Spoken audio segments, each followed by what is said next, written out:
দ্বিতীয়ত family card, এটা বাংলাদেশ জাতীয়তাবাদী দলের নির্বাচনী ম্যানিফেস্টোর মধ্যে সবথেকে গুরুত্বপূর্ণ একটি ম্যানিফেস্টো ছিল এবং আমি সমাজ কল্যাণ মন্ত্রণালয় এবং নারী ও শিশু মন্ত্রণালয়ের দায়িত্বপ্রাপ্ত প্রতিমন্ত্রী হিসেবে আমার সমাজ কল্যাণ মন্ত্রণালয় এই ফ্যামিলি কার্ডের পুরো সেক্রেটারিয়াল সাপোর্টটা দিচ্ছে ফিনান্স মিনিস্ট্রির সাথে করে।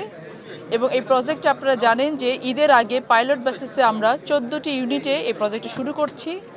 এই 14টি ইউনিট 14টা উপজেলার একটি ইউনিয়নের একটি ওয়ার্ডকে নিয়ে শুরু হবে এবং এই পাইলট বেসিসে 14টি ইউনিটে যদি আমরা সাকসেস হতে পারি, একইভাবে একই ডিজাইনে একইভাবে কমিটি গঠন করে আমরা পরবর্তীতে গ্র্যাজুয়ালি পুরো বাংলাদেশে এই প্রজেক্টটি আমরা চালু করব।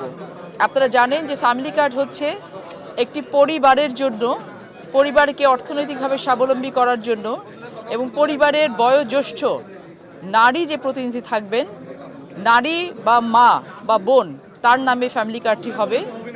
এটি একটি ইউনিভার্সাল প্রজেক্ট, গ্র্যাজুয়ালি এটি সবাই আমরা পাবো, অবস্থা ভেদে সবাই পাবো, টার্গেট কোনো গ্রুপ থাকবে না।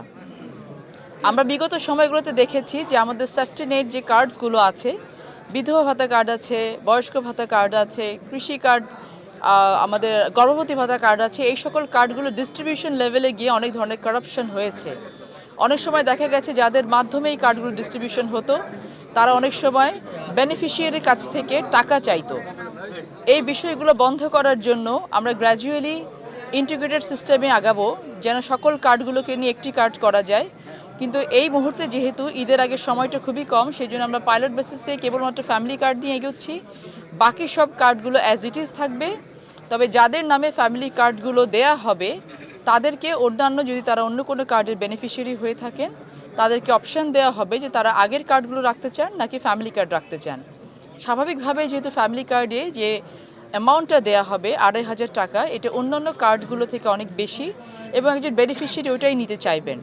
তো সেক্ষেত্রে আমরা কিন্তু প্রক্সিমিটি টেস্টের মাধ্যমে স্কোরিং ভিত্তিতে আমরা এই মুহূর্তে হতদরিদ্র, দরিদ্র এবং নিম্নবিত্ত এই 3টি সেক্টরের কাছে কার্ড পৌঁছানোর চেষ্টা করব এবং গ্র্যাজুয়ালি এটা মধ্যবিত্ত এবং উচ্চবিত্তর কাছে পৌঁছাবে। ঈদের আগে 10 তারিখে এটা শুভ উদ্বোধন করবেন আমাদের মাননীয় প্রধানমন্ত্রী এবং এই শুভ উদ্বোধনের দিন থেকেই কিন্তু প্রতি মাসে এই টাকাটা প্রতি মাসে তাদের অ্যাকাউন্টে যাবে যারা এটার বেনিফিশিয়ারি হবেন।